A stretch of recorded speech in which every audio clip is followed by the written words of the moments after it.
most extraordinary time I saw the Mississippi. I was in Memphis for a folk festival. I was with a French journalist, and I said, hey man, let's rent a car and drive across the Mississippi. You know? So we rented a Cadillac. I think it was an old Cadillac, by the way. And we just drove across the Mississippi. Honestly, it's not a pretty sight. You know, people say, oh, the water is nice, it's pretty. No, it's not pretty, it's menacing, it's scary, pretty intense.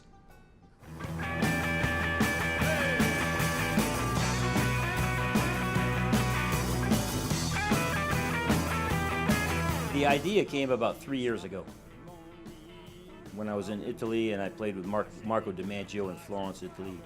My friend Marco Vicky, who is a writer down there, he was promoting his new book, so he organized a concert. And there was moments where there would be readings from Marco's new book, and then we would play 3 songs, reading from his new book, 3 songs, and I noticed that the public really liked it, in fact. They liked that mix of music and literature.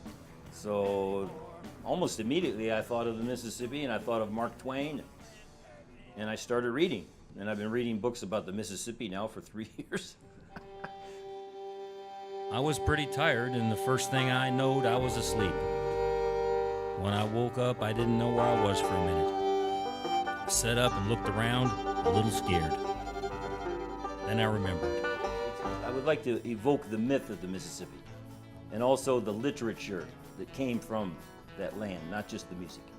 In the show, there'll be passages from Mark Twain, from a writer named Richard Bissell, who wrote a book called A Stretch on the River in 1950. It's about riverboat workers, and it's a pretty amazing book.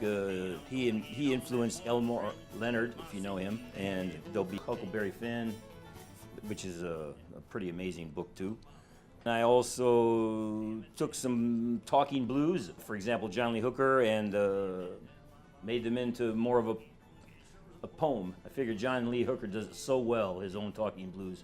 I'm not going to try to do it. But I think there'll be short passages, not long passages. Just short ones to pick people's interest.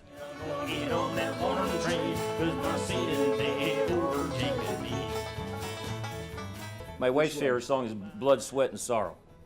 She just thinks it has emotional value and feeling. And she's right.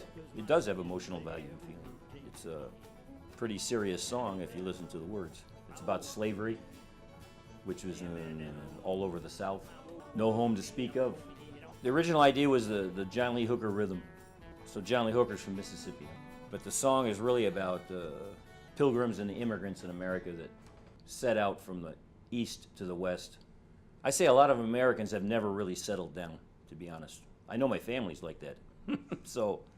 And they're always moving around from one town to another, and there's always something not good enough, so they move to a new town. Not everybody, but it happens a lot, believe me. And so that song is about that. It's about trying to find a home.